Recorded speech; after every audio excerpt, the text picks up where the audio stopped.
When an author writes with deliberate rhythm, they're really writing poetry. Shakespeare used poetic form because it made memorizing the lines of the script easier for the actors who were often illiterate. Since the lines in Shakespeare's scripts often don't rhyme like we'd expect most poems would, we call this type of poetry blank verse. The rhythm the lines follow is called Iambic Pentameter. The rhythm comes naturally to English speakers and it's easy to remember because it sounds like a heartbeat. Ta-dum, ta-dum, ta-dum, ta-dum, ta-dum. The ta-dum sound is called an iamb, and it's made of one unstressed syllable and one stressed syllable. These are the symbols for unstressed and stressed.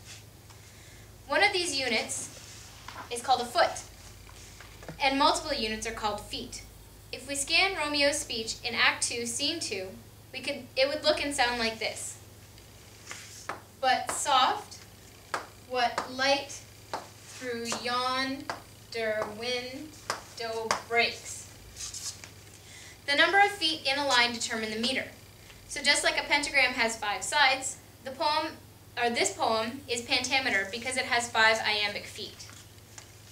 1, 2, 3, 4, and 5. There are other rhythmic patterns like the trochee, the anapest,